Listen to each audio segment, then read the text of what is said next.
안녕하십니까. 저는 서울에 거주하며 평범하게 나이를 먹어가고 있는 남자입니다. 사람 나이가 40 정도가 되면 더 이상 세상의 유혹에 흔들리지 않게 된다 하여서 마흔을 불혹이라고 칭한다고 하잖아요. 여러분도 살아보니까 정말 그러시던가요? 저는 개인적으로 살면 살수록 느끼는 건데 나이는 그저 숫자에 불과한 듯 싶습니다. 나이가 부르게 되었다고 해서 제가 정신적으로 더 성숙해지고 유혹에 안 빠지는 사람이 된 건 아니더라고요. 저로 하여금 이런 생각을 더오게 하도록 만들어준 어떤 존재가 제 인생에는 있었어요. 나이를 대체 어디로 먹은 건지 심히 의심스러웠던 존재의 이야기를 톡톡 사연에서 꺼내볼까 합니다. 저는 고향이 서울이기는 하지만 아주 어렸을 적에 충청도로 온 가족이 이사를 갔어요. 너무 어릴 적이라서 사실 서울에서 나고 자랐던 옛날의 기억은 남아있지도 않네요. 저는 조금 드물게도 외동입니다. 또한 늦둥이이기도 하죠. 제 부모님께서는 남들보다 조금은 늦은 나이에 서로 인연을 맺으셨고 결혼 이후에 좀처럼 아이가 생기지 않아서 종국에는 포기를 하셨었대요. 완전히 다 놓아버리고 나니까 갑자기 뱃속에 저라는 생명이 찾아왔다고 하더라고요. 그래서 저는 귀하게 예쁨을 받기도 했지만 동시에 엄한 교육을 받기도 했어요. 하나뿐인 자식이 엇나가면 안 된다고 부모님께서 신경을 많이 쓰셨거든요. 충청도의 아주 작은 시골 마을에 제 조부모님께서 살고 계셨습니다. 그래서 애초에 이사를 그쪽으로 한 거예요. 아름다운 풍경이 가득한 곳에서 저는 자랐고 제 중학교 때 친할머니와 친할아버지 두 분이 차례로 2년 간격을 두고 돌아가셨습니다. 많이 슬펐던 것 같아요. 사춘기 중학생 남자아이 눈에서 눈물이 그 정도로 펑펑 흘러나왔으니 말 다 한 거죠. 하지만 아버지의 슬픔에 비할 바는 못 된다고 느꼈어요. 아버지가 그렇게 우시는 모습은 처음 보는 것이었죠. 조금은 신기했고 낯설었어요. 어머니께서는 저한테 이런 말씀을 해주셨습니다. 아버지한테는 할아버지 할머니가 부모님이잖아. 그러니까 다를 수밖에 없는 거야. 저는 그 말씀의 의미를 직접 실감하게 됐습니다. 너무 가슴이 아프게도 제가 성인이 되자마자 아버지께서 돌아가셨기 때문입니다. 사고였어요. 조 부모님이 두 분이 돌아가실 때와는 차원이 다른 슬픔이 저를 덮쳤습니다. 미친 듯이 울부짖었던 것 같아요. 그리고 저에게는 이제 어머니뿐이라는 생각에 불안하고 초조해졌어요. 어머니마저 돌아가시면 저는 이제 세상에 진짜로 혼자라는 생각이 들었기 때문이죠. 저는 아직 20살이었고 두려운 것이 많았습니다. 혼자 서울 도시에 나와서 대학을 다니고 있는 것도 문득문득 불안하게 느껴졌어요. 아버지가 돌아가신 후에는 자꾸만 그런 걸 느꼈습니다. 하지만 제가 그렇게 굴수록 어머니께서는 도리어 초연하게 구셨어요. 난 우리 아들을 위해서 언제나 이 자리에 있을 사람이란다. 난 어디로 가지 않아. 늘 그 자리에 찾아와서 물결치는 파도처럼 언제나 너를 향해서만 있을 거야. 문서가, 그러니까 불안해하지 않아도 돼. 그런 걱정 접어두고 네 인생을 향해서 멋지게 비상하면 돼. 저희 어머니 정말 멋지신 분 같지 않나요? 나이가 드신 분이라고 해서 모두가 해안을 가지고 계시며 의연하신 게 아니라는 것 정도는 저도 그때 이미 알았거든요. 그래서 어머니가 너무나도 자랑스러웠습니다. 제가 대학을 졸업하기 전 어머니께서는 거처를 조금 더 시골 깊숙한 곳으로 옮겨가셨어요. 전부터 근방의 섬으로 들어가 생활을 하고 싶다고 하셨었는데 그 바람을 이루신 것이었죠. 늦은 나이에 저를 낳으신 만큼 어머니의 연세를 생각하자면 원하시는 대로 하게 두는 편이 가장 좋은 것 같았습니다. 언제든지 어머니의 바람을 들어드리려면 제가 열심히 해서 돈을 모으는 방법이 최고였죠. 그런 생각으로 죽도록 취업시장의 문을 두드렸더니 제가 원하던 수준의 좋은 직장에 들어갈 수 있었습니다. 시골 출신이 거기까지 출세를 한 것이었죠. 열심히 직장을 다니고 돈을 벌고 또 모았습니다. 그렇게 살다 보니까 홍기가 차서 결혼을 하게 됐는데요. 저는 주변에서 운 좋은 놈이라는 소리를 들으며 결혼을 했답니다. 아내는 저보다 좋은 대학을 나온 것도 아니었고 직장도 아르바이트 수준이었는데요. 얼굴이 예쁜 편이었어요. 그리고 아내의 언니인 제 처형이 엄청나게 잘 되는 당시에 하도 유명해서 연예인들도 심심치 않게 방문하던 카페의 사장이었습니다. 이게 바로 대박이었던 것이죠. 처형의 남편인 제 형님께서도 꽤 괜찮은 직장에 재직 중이셨고요. 장모님과 장인어른 두 분은 오랜 별거 중이셨는데 사실상 이혼이나 다름없다고 설명을 들었습니다. 장인어른께 공공연히 만나는 다른 분이 계시다는 것 같았어요. 대신에 그 대가로 장인어른께서는 별거 생활을 시작할 때 재산의 거의 대부분을 장모님께 넘겨주셨고요. 그걸로 장모님은 계속 생활을 해오실 수 있었던 건데 처형의 카페가 대박을 치는 바람에 아주 수준이 여유롭게 되셨던 것이죠. 그래서 저는 복에 겨운 결혼을 한 놈이 됐습니다. 아내는 변덕이 심하고 기본적으로 성질이 좀 드센 편이었어요. 저는 웬만하면 수더분하게 맞춰주는 성격이었기에 궁합은 그럭저럭 잘 맞았습니다. 냉장고 안에 저거 장아찌야? 혹시 어머님이 만들어주셨던 저번에 그거야? 맞아. 나는 입맛에 너무 잘 맞아서 계속 조금씩 먹고 있었어. 아, 그랬구나. 난 또 뭐라고. 갖다 버려도 되는 건 줄 알고 잠깐 좋아할 뻔했네. 당신은 은근히 우리 어머니가 해준 반찬 안 좋아하더라. 근데 잘 먹을 때는 또 잘 먹잖아. 솔직히 맛은 있어. 근데 보통 시골분이 아니신데다가 나이도 많으시잖아. 그게 왠지 좀 구질구질하고 지저분한 느낌이 들어서 괜히 싫어. 그래서 그래. 그런데 아내는 가끔씩 말을 할 때 뇌를 안 거치고 말을 뱉는 경향이 있었어요. 생각을 하고 말을 해야 하는데 충동적으로 그냥 막 뱉어버리는 듯 싶었습니다. 처형의 카페야말로 손님들이 안 보는 구역에서 위생을 하나도 안 지키고 있다는 걸 제가 알고 있었는데 그건 어떻게 가서 먹는 거냐고 제가 따지고 싶었지만 참았어요. 제가 참는 것으로 평화롭게 유지되는 결혼 생활임을 너무나도 잘 알고 있었기 때문입니다. 그래서 저는 걸핏하면 마음속으로 내가 참자, 내가 또 참지 뭐라는 소리를 하는 게 습관이었어요. 제가 참지 않았다면 아내하고 하루가 멀다 하고 다툴 건수가 넘쳐났을 거예요. 그래서 제가 참고 지내는 것이 저희 부부에게 가장 중요하게 작용하는 요소였죠. 그걸 시간이 가면서 왠지 아내도 느끼는 것 같았습니다. 가끔은 성질을 더럽게 내세우다가도 어떨 때는 한없이 부드럽게 저에게 양보를 하듯 말을 하면서 잘 해주었거든요. 그런 식으로 본인도 저를 위해 뭔가 희생을 하며 배려를 한다는 식으로 굴었어요. 그게 빤히 보여서 어이없기도 했지만 이런 식으로 맞춰가는 게 부부 생활의 미덕이겠거니 싶었네요. 하지만 이런 아슬아슬한 외줄타기 같은 부부 생활의 민낯이 제대로 드러나고야 말았던 겁니다. 미천이 확 드러나고야 말았던 그날의 사건이 대단한 파국을 몰고 왔죠. 그날은 제 회사 동료의 결혼식 날이었어요. 그런데 위치가 3시간 거리의 지방이었거든요. 회사 사람들끼리 면 모여서 함께 결혼식장으로 가기로 되어 있었고요. 당연히 아내는 두고 저 혼자 갔었죠.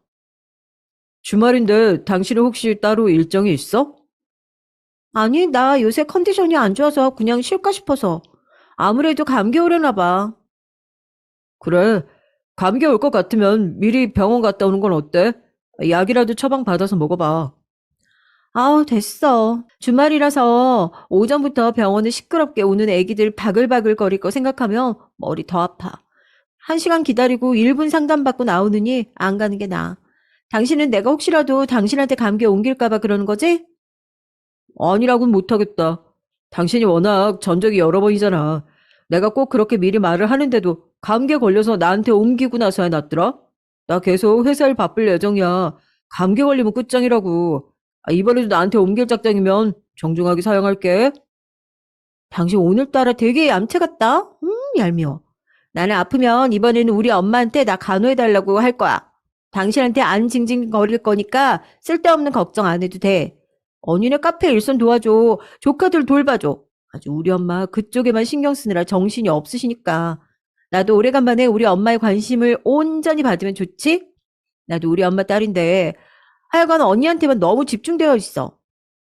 아내의 주절거리는 소리를 들으며 저는 결혼식장에 참석할 만반의 준비를 마쳤었습니다. 그때까지만 해도 설마 그 당일에 어떤 일이 벌어질지 상상도 못한 채였어요. 저는 주말이라고 게으름도 피우지 못한 채 이른 아침부터 눈을 떴고요. 회사 사람들과 한 군데서 모인 뒤 차 한 대에 함께 타서 지방의 결혼식장으로 향했습니다. 원체 회사에서 바쁜 이모저모가 있던 시기였기 때문에 계속 그런 대화를 나누느라 정신이 없었어요. 휴대폰을 볼 새도 딱히 없었어요. 결혼식장에 거의 도착할 때가 되어서야 휴대폰을 확인했더니 부재중 전화가 와 있었는데요. 놀랍게도 발신인은 저희 어머니셨습니다. 어? 어머니가 왜 전화를 하셨지? 평소에 전화를 주시는 시간대가 아닌데? 주말에 자식 부부가 뭐하고 노는지 궁금해서 한번 전화해 보셨나 보죠. 일단 서둘러서 안으로 들어갑시다. 저희 주차 때문에 시간 너무 많이 잡아먹어서 지금 살짝 늦었어요. 제 혼잣말을 들은 동료가 옆에서 외쳤고 저는 그래서 별로 대수롭지 않게 생각을 해버렸어요. 일단은 온 매무새를 가다듬고 결혼식장 안으로 향하는 것에 집중을 해버린 겁니다. 제가 두고두고 후회할 일이 됐죠. 결혼식의 주인공에게 얼굴 도장을 찍고 자리를 찾아 앉고 나서야 얼른 어머니에게 문자를 남겼어요. 회사 사람이 결혼식에 와 있다고 알려드린 뒤 식사를 하셨냐고 여쭤놨죠. 그리고 나서 결혼식을 보느라 잊고 있다가 잠시 후 휴대폰을 확인했는데 어머니로부터 답장이 없었습니다. 대체로 짧게 우리 아들 이런 식으로 답장을 꼭 보내시는 분인데 왠지 평소답지 않다는 생각이 들었어요. 여기까지 왔는데 지역에서 가장 유명한 맛집을 함께 가보자는 의견들이 들려왔어요. 어차피 차 한 대를 같이 타고 왔던지라 제가 거절할 방도도 없었습니다. 이것도 회사 일의 연장선이라고 할 수 있었으니까요. 까라면 까야 하는 법이었죠. 다른 곳으로 이동하면서 자꾸만 저는 속에 찝찝한 기분이 들었어요. 말로는 설명이 불가능한데 묘하게 제 신경을 뭔가가 건드리는 느낌이었습니다. 그래서 장소에 도착하자마자 살짝 옆으로 빠져서 어머니에게 전화를 걸었죠. 뭘 하시느라 휴대폰을 확인 안 하고 계신 건지 직접 여쭈어보고 싶었습니다. 그러나 어머니의 휴대폰은 꺼져 있었어요.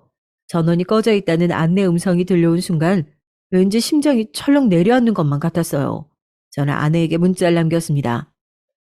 여보, 어머니가 나한테 전화하셨는데 내가 못 받았어.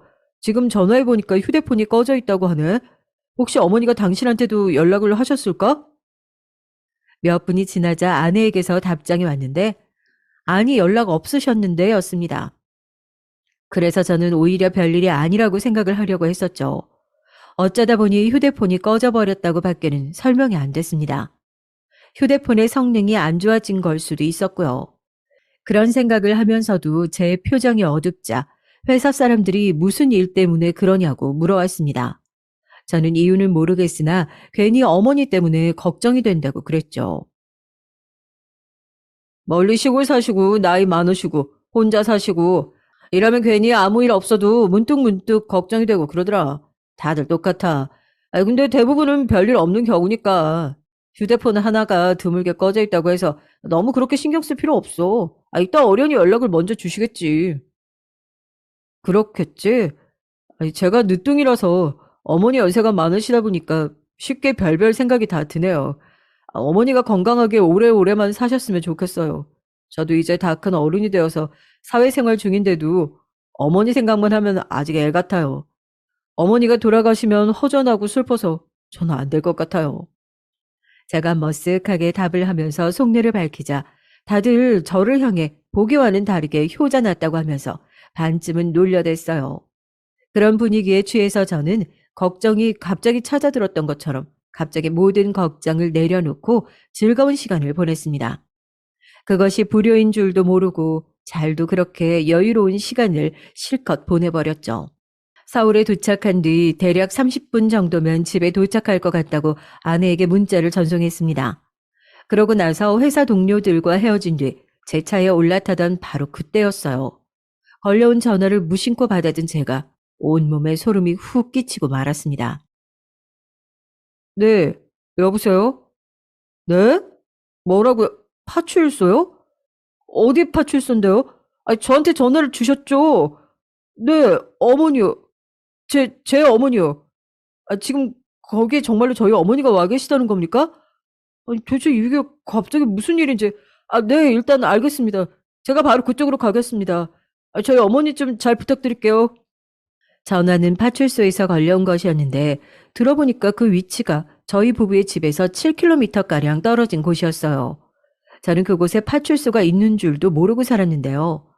도대체 이게 어떻게 된 일인가 싶어서 우선은 서둘러 그곳으로 향했습니다.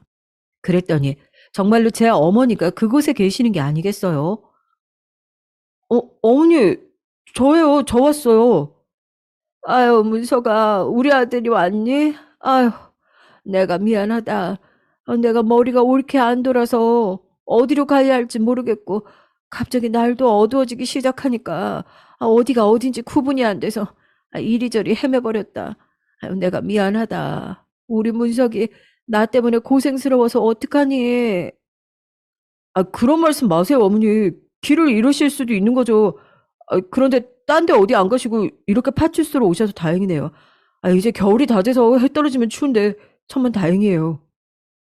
제가 그렇게 말을 하자 그나마 파출소 안을 지키며 앉아 계셨던 어떤 분이 헛기침을 크게 하셨습니다. 제 시선을 끌려고 그러시는 것 같았어요. 그쪽을 쳐다봤더니 그분이 저에게 하시는 말씀이 순자를 돌다가 제 어머니를 길에서 발견하셨다고 하는 겁니다.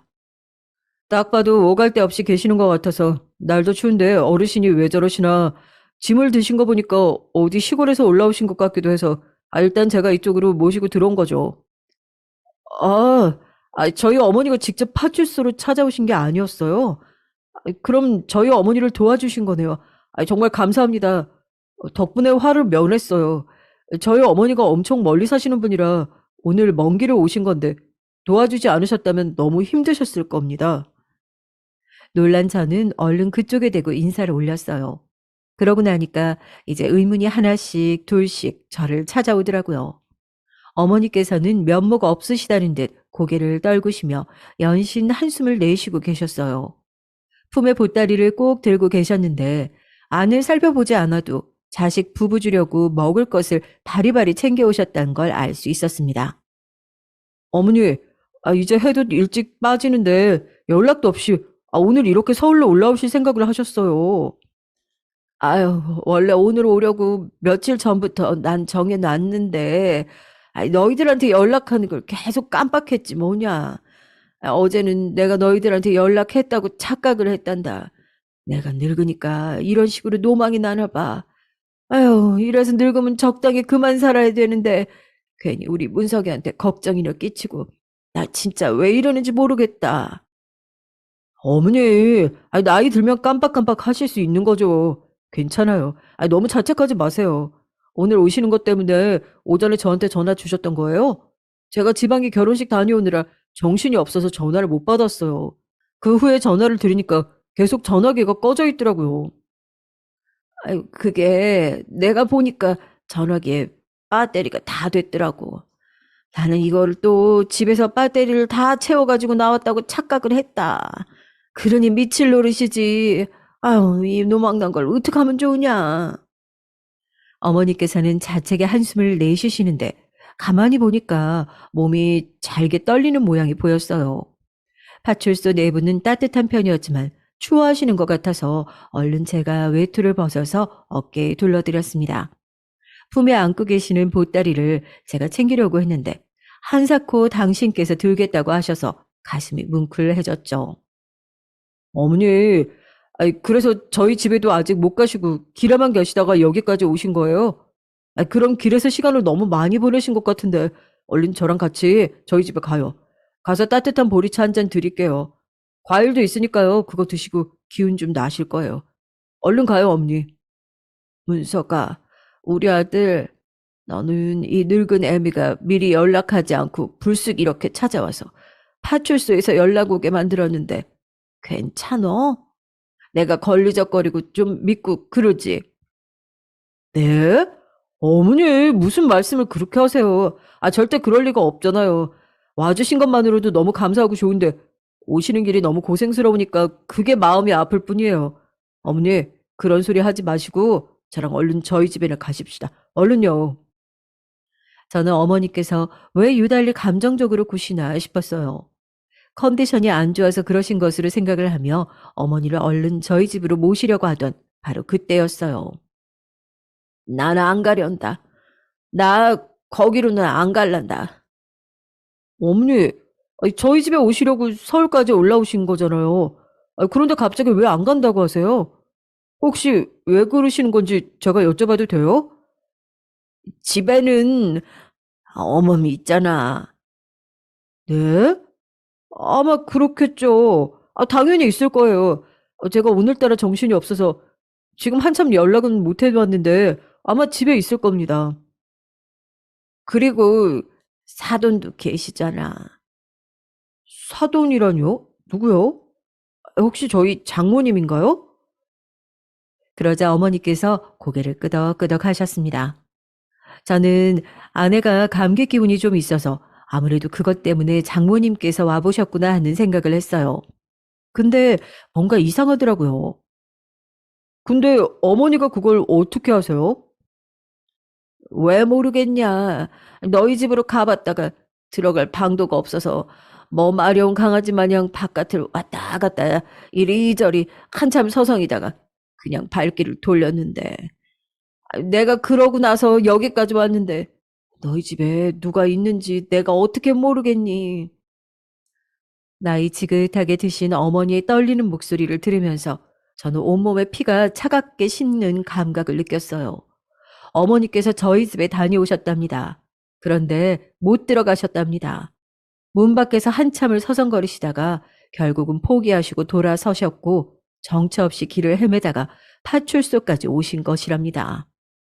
가을이 저물어 이 추운 날씨에 말이에요. 당장이라도 분노의 손이 떨릴 것 같아서 저는 애써 그것을 감추고 평정을 가져가며 말씀을 드렸어요. 어머니, 오늘 무슨 일이 있으셨던 건지, 어떤 일을 겪으셨던 건지 저한테 자세히 좀 알려주세요. 내가 말해봤자 뭘 하겠냐. 우리 아들 기분만 상하지. 괜히 며느리하고 싸우게나 만들지. 그냥 내 늙은 주둥아리만 꾹 닫으면 되는 일인데. 아유, 내가 또 주책을 부려서 이런저런 얘기를 또 다 늘어놓은 셈이 됐네. 아유, 내 탓이야. 전부 내가 잘못한 거다. 제발요, 어머니, 그러지 마시고 차분히 이야기를 좀 해주세요. 저는 꼭 들어야겠습니다. 저 제 아내의 남편이고 제 장모님의 사위이기 전에 어머님의 아들이에요. 그게 제일 먼저고요. 제일 우선이에요. 그러니까 어머니가 저한테 이야기를 솔직하게 다 해주셔야 돼요. 저는 입술에 힘을 주고 계신 어머니께 간청을 드렸어요. 간절하게 두어 번 더 채근을 드리자 어머니의 입술이 어렵사리 열렸죠. 그리고 저는 어머니께서 겪으신 일을 자세히 들을 수 있었는데 모든 정황을 정리하자면 이렇습니다. 제가 결혼식장으로 떠난 이후 아내는 처형의 가게로 향했어요. 그곳에서 장모님과 만났고요. 감기 기운이 있는 것 같다는 아내의 말에 장모님께서는 함께 집으로 가서 죽을 끓여주겠다고 하셨답니다. 제가 결혼식 참석으로 지방을 다녀온다고 이미 들으신 뒤였다고 하네요. 그렇게 장모님과 아내가 저희 집으로 왔고 두 사람이 시간을 보내고 있을 때 현관 벨이 울렸어요. 바로 저희 어머니께서 도착을 하신 것이었죠. 어머니께서는 휴대폰의 배터리가 다 나간 상태였습니다. 그런 상황에서 늘 품에 지니고 다니시는 수첩에 저희 집 주소 같은 걸 다 적어 놓으셨기 때문에 택시 기사님의 도움을 받아서 길을 찾아 집으로 오셨던 거예요. 아침이 뭔가요? 새벽이라고 할 수 있는 그 이른 시간부터 그 먼 곳에서 출발을 해서 오신 어머니께서는 이제 드디어 도착을 해서 몸을 녹이실 생각밖에는 없었다고 합니다. 어머님, 연락도 없이 갑자기 무슨 일이에요? 어머니나, 아유, 그러게, 내가 무슨 일일까? 갑자기 너희가 보고 싶었나 보다. 먹을 것도 좀 전해주고 그러고 싶어서 내가 연락도 미리 없이 와버렸구나. 미안하다. 어머니께서는 스스로 연락을 저희에게 미리 주셨다고 착각을 하신 게 민망하셔서 그냥 그런 식으로 둘러대셨다고 해요. 곧 현관문이 열릴 거라고 생각하며 품 안에 든 보따리를 고쳐 잡으신 어머니의 귀에 들려온 소리는 믿을 수 없는 내용이었다고 합니다. 아, 어머님, 시기도 참 안 좋게 잡으셨네요. 제가 오늘은 너무 피곤해서요. 날이 아닌 것 같아요. 어? 아이, 그게 무슨 소리냐? 어머마, 너 어디 아프니? 네, 몸이 좀 안 좋아서요. 아무래도 감기인 것 같아요. 어머니한테 옮기기 싫으니까 이만 가셨으면 좋겠어요. 오늘 말고 나중에, 네? 다음에 오세요. 내가 지금 그, 그 먼 길을 지나와서 여기까지 왔는데 너는 문도 안 열어주고 날 이렇게 문전박대 하겠다는 거야? 저, 우리 아들 문석이는 지금 어디에 있니? 같이 안 있어? 저기 볼 일이 있어서 잠깐 지방에 갔어요. 어머님 농담하는 거 아니고요. 저 진짜로 피곤하다니까요. 그냥 가세요. 뵙기 힘드네요. 예, 예, 잠깐만. 어머마. 당황하신 어머니께서는 어쩔 줄을 몰라 하셨다고 합니다. 그렇다고 굳게 닫힌 현관문을 열 방법 같은 것도 알지 못하셔서 발만 동동 구르고 계셨는데 혹시나 수첩에 저희 집 현관문을 여는 방법이라도 적어 놓으셨을까 해서 그 바닥에 쭈그리고 앉아서 수첩을 들여다 보셨다네요. 코를 훌쩍이며 집중을 하고 계시는데 현관문 안쪽에서 말소리가 들려왔다고 합니다. 간 거야? 갔겠지? 아니야, 엄마. 아직 안 갔어. 앞에 그대로 계신 것 같아. 아우, 진짜 노인네 눈치 없이 뭐 하는 짓이야? 아유, 그러게. 귀여운 우리 딸이 오늘같이 컨디션 안 좋은 날에 왜 귀찮은 짓거리를 벌이실까? 아유, 며느리 괴롭히러 온 시어머니 신보셨다면 진짜 못된 거고. 내 생각에는 아무래도 그런 것 같아. 나 괴롭히고 싶으시니까 일부러 연락도 없이 불쑥 나타나신 거겠지. 어우, 너무 싫어. 나 이러다가 시골 노인네 혐오증이라도 걸릴 것 같아. 아내가 장모님과 나누는 대화 소리가 어머니의 귀에까지 들려온 겁니다. 그 대화 소리를 듣고 나자 어머니께서는 어떻게 해서든 현관 문턱을 넘고 싶어서 간절하게 수첩을 뒤지고 있는 당신 스스로의 모습이 너무나도 초라하게 느껴지셨다고 해요. 조용히 수첩을 닫아 다시 품에 집어넣으신 어머니께서는 혹시라도 제가 금방 돌아올까봐 그 가능성에 기대어 제법 한참을 더 그곳에 계셨다고 합니다. 이른 아침 새벽부터 딱히 제대로 드신 것도 없어서 배는 줄여왔고 현기증도 나고 있었지만 갑자기 제가 나타나기라도 할까봐 마음 놓고 눈도 못 붙이신 채로 현관문 앞에서 멀뚱멀뚱히 계셨다네요. 그러다가 도저히 안 되겠어서 다시 현관벨을 눌렀고 아내를 호출했지만 아예 작정을 해버린 아내는 이번에는 묵묵부답으로 일관하였대요. 장모님 또한 당연히 마찬가지였고요. 결국 어머니께서는 아무 소득 없이 발길을 끝내 돌리셔야만 했습니다. 추워서 떨리기 시작하는 몸으로 무거운 보따리를 드신 채로 그냥 정처 없이 걸으셨대요. 터미널 앞에 아니다 보니까 택시도 안 잡혔다고 합니다. 택시가 보여서 손을 흔들어도 요즘 택시는 어찌된 영문인지 멈춰 서주지를 않아서 애만 끌었다고 하셨어요. 알고 보니까 죄다 휴대폰으로 미리 부르는 택시들이라 어머니의 손짓을 다 무시하고 지나갔던 겁니다. 금방이라도 기절할 듯 위태위태하게 길을 가시던 어머니를 순찰차가 드디어 발견했었기에 망정이었습니다. 어머니, 죄송합니다. 제가 죄송해요. 어머니한테 이런 수모를 겪게 해드려서 제가 죄송합니다. 제가 불효자예요, 어머니. 아니야, 너는 잘못 없어. 아무 잘못도 없어. 우리 아들, 우리 문석이는 아무 잘못이 없다. 전부 다 이 노망난 늙은 애미가 잘못한 거다. 있었던 일을 알게 된 저는 분노로 몸서리를 치며 사과를 드렸는데 어머니께서 결탄코 저에게는 잘못이 없다고 외치셔서 하마터면 그 자리에서 눈물이 나올 뻔했어요. 파출소에 계신 분들도 어느새 저희 모자의 이야기를 다 듣고 계셨고 다들 한숨을 쉬며 고개를 흔드셨죠. 무슨 그런 경우 없고 예의 없는 며느리와 사돈댁이 다 있냐고 하시면서 악마 같다고 말씀들을 하셨는데 제 생각도 그랬습니다. 아내와 장모님이 제 어머니를 향해 보인 그런 행동은 악마나 할 법한 행동이었어요.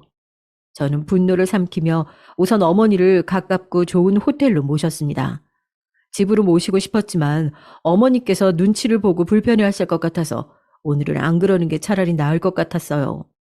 그래서 어머니를 위한 길 같아서 그렇게 했고, 깔끔한 호텔을 보신 어머니께서는 소녀처럼 기뻐하시며 한박 웃음을 지으셨습니다. 아이고, 텔레비에서나 보던 곳이 바로 이런 곳이구나. 정말 멋있다. 아유, 안을 어떻게 이렇게 훌륭하게 꾸며놨다니. 그런데 우리 아들이 힘들게 번 돈으로 내가 이렇게 누려도 되는 거냐? 나는 이제 보니까 아무 데서나 자도 되는데, 문서가. 나 이런 거 필요 없다. 그냥 머리만 누이고 발만 뻗을 수 있으면 돼. 아니, 그런 것도 필요 없으니까 그냥 시간 맞춰서 내 집으로 내려가면 된다. 아유, 교통편만 네가 어떻게 좀 해결해 주겠니? 어머니, 부디 그러지 마시고 오늘은 아무 생각 없이 편히 쉬세요. 저를 위하신다면 그래 주세요. 아유, 그래도 우리 아들이 힘들게 번 돈으로 내가 어떻게. 아유, 내가 못 산다. 어머니께서는 너무 비싼 곳에 숙박을 하는 것이 부담스럽다고 하셨지만 곧 피로에 못 이기시고 부드럽고 따뜻한 침대 위에서 잠을 청하셨어요. 저는 어머니께서 싸우신 보따리를 풀고 그 안에 있는 먹거리를 맛보았습니다. 배는 안 고팠지만 억지로라도 먹었어요. 왜 그렇게 눈시울이 시큰하던지요. 그리고 이를 갈며 집으로 향했습니다. 집에 도착하자 장모님께서는 안 계셨고 조용히 TV를 보던 아내가 저를 맞이해 주었죠. 뭐야? 이제 와? 아주 재미있는 하루를 보냈나 봐. 좋았나 보다? 아니, 별로 그렇지도 않았어. 그런데 장모님은 안 계시네? 언제 가셨어? 우리 엄마? 집에 돌아가신 지 벌써 2시간은 넘었지. 어? 근데 내가 당신한테 얘기했던가? 우리 엄마가 여기 왔었다고? 뭔가 이상한 점을 눈치챈 아내는 제 쪽을 쳐다봤고 싸늘하게 식은 제 표정에 그제서야 상황이 잘못됐다는 것을 감지했는지 TV를 껐습니다. 어머니가 오셨다면서. 근데 당신하고 장모님하고 우리 어머니를 개무시했다는 게 어떻게 된 일이야? 어? 그게 사실이야? 아우, 깜짝이야. 갑자기 왜 소리를 지르고 그래? 기껏 두통약 먹어서 좀 가라앉았는데. 다시 머리가 아프려고 하잖아. 왜? 어머님이 당신한테 다 말씀해 주셨어? 그래서 지금 이러는 거야? 진짜 어이없다. 또 당신 유리한 대로 말씀하셨겠지. 나만 나쁜 년 만드시고. 또 오라니. 대체 우리 어머니가 너한테 뭘 한 번이라도 잘못하신 적은 있기라도 했어? 그런데 당신은 왜 이렇게 우리 어머니한테 불만이 많은 것 같아? 당신이 오늘도 잘못한 거 맞잖아. 우리 어머니가 오셨는데 집에 있으면서도 문 안 열어드린 거 맞아, 아니야? 그것만 정확하게 말해봐. 그래, 맞아. 안 열어드렸어. 됐어? 이거 완전 나쁜 년이네. 나쁜 년 맞네. 근데 왜 나쁜 년 아닌 척하면서 얘기를 하냐? 생판 모르는 노인이라도 안쓰러워서라도 문 열어줄 판인데 어떻게 자기 시어머니한테 문을 안 열어드릴 생각을 해? 미친 거 아니야? 당신은 노인 공경도 없어? 장모님은 또 뭔데? 당신이 정신 나간 짓거리를 벌이면 어른으로서 그걸 말려야지. 같이 그러시는 건 대체 뭐냐고. 그렇게 따지지 마. 나 머리 아프니까. 당신은 뭐, 나한테 잘했어? 내가 감기 기운이 있는데 홀라당 지방에 결혼식에 참석하러 가버린 것만 신경 썼잖아. 나를 걱정하기보다는 나한테 감기 옮을까봐 그것부터 미리 걱정했잖아. 내가 말을 안 해서 그렇지 속으로 얼마나 서운했는지 알아? 원래 사람은 아플 때 당하는 서러움이 가장 큰 법이야. 그 얘기를 지금 왜 하는 거야? 당신 잘한 거 하나도 없다고. 내가 지금 그거 알려주는 거잖아. 설마 내가 당신을 서운하게 한 것 때문에 우리 어머니한테 당신도 서운하게 굴었다는 뭐 그런 건 아니지? 아예 연관이 없다고는 하지 않을게.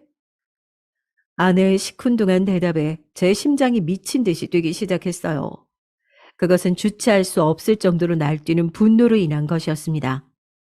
사랑해서 결혼한 여자, 제 아내를 향해서 그 순간 미칠 것 같은 분노가 피어올랐어요.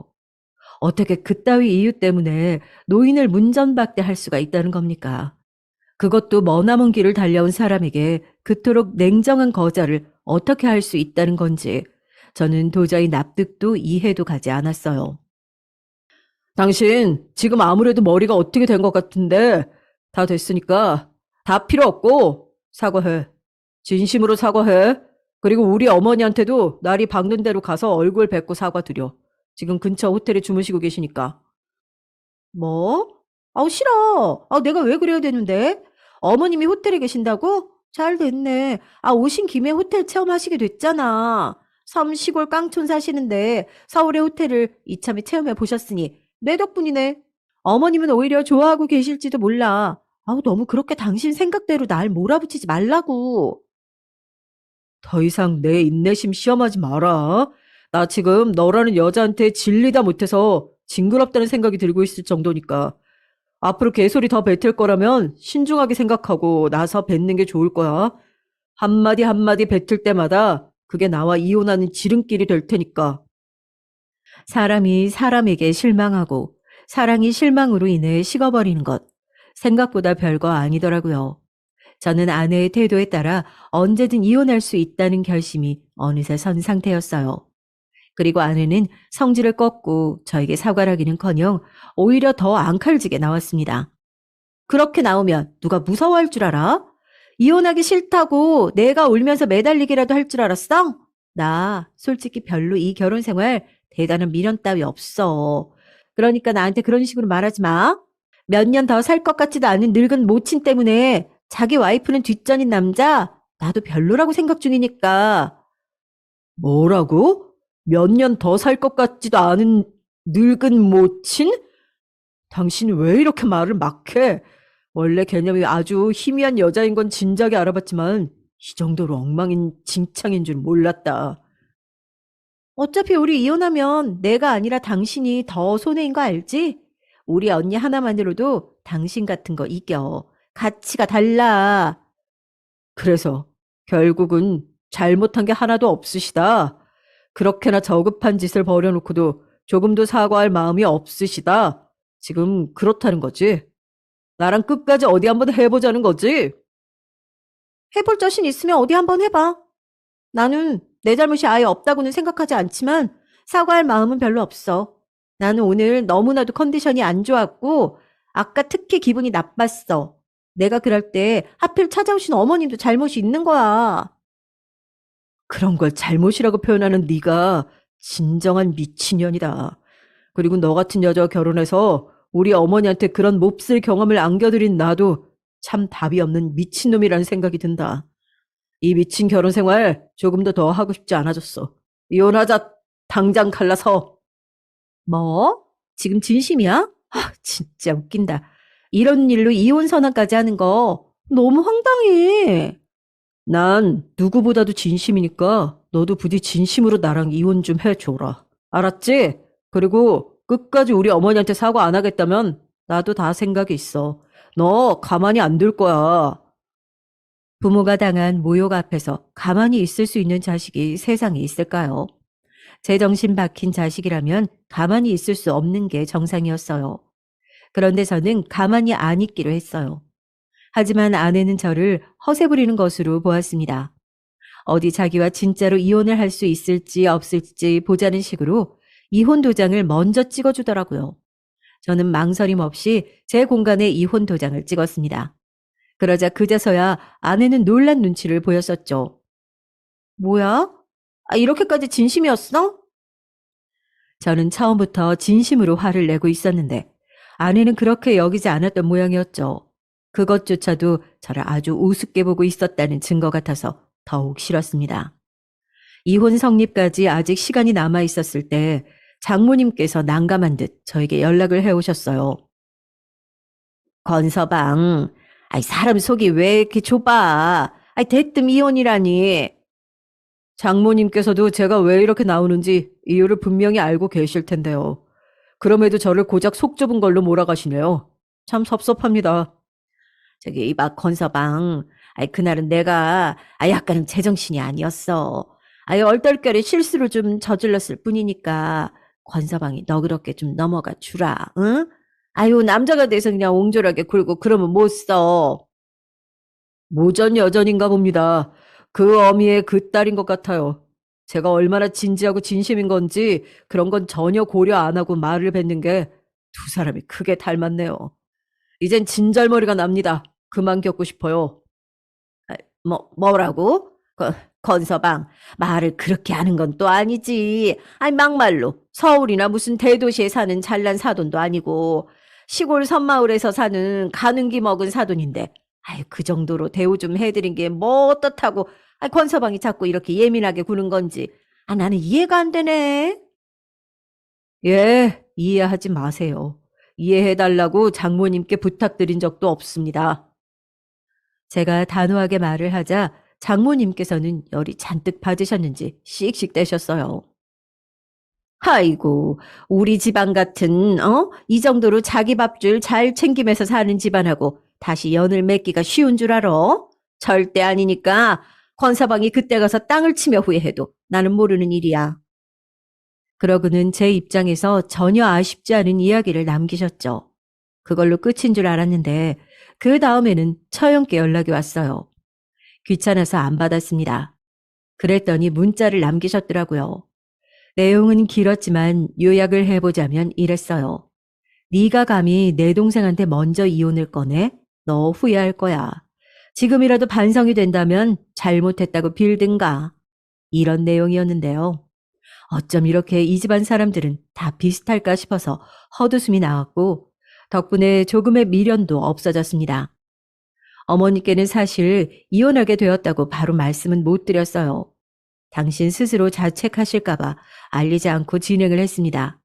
그리고 저는 진정한 복수에 돌입을 했죠. 아내가 잘난 척을 할 수 있었던 것, 처가의 핵심, 그건 바로 처형의 사업장이었죠.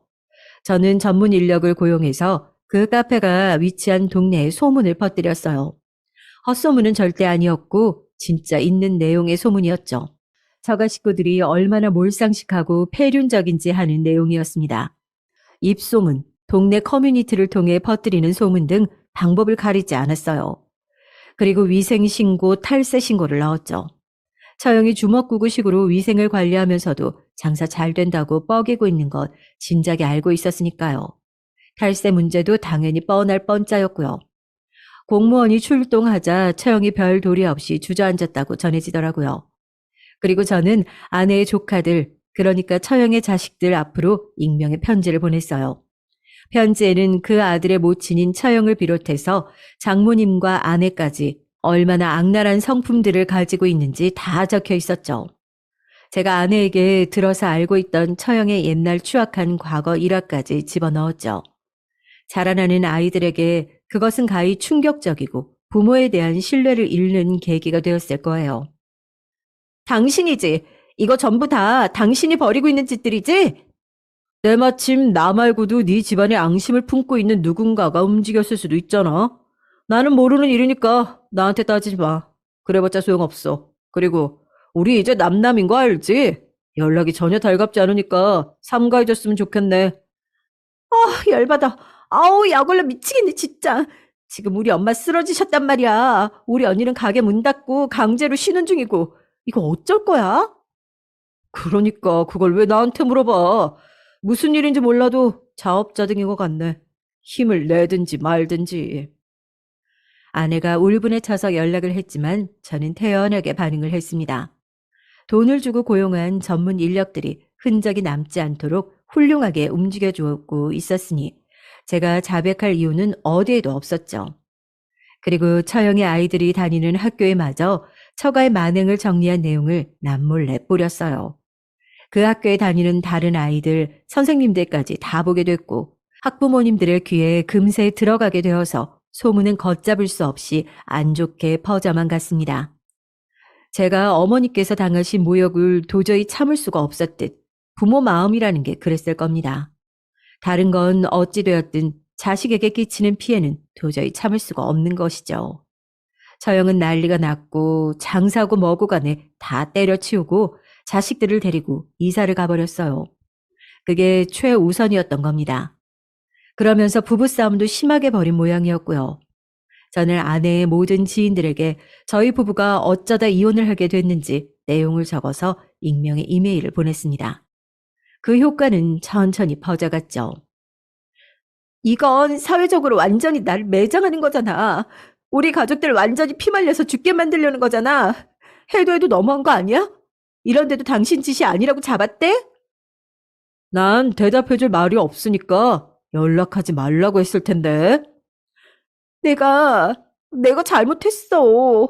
내가 잘못했고, 우리 엄마도 잘못했어. 어? 그래, 내가 다 인정할게.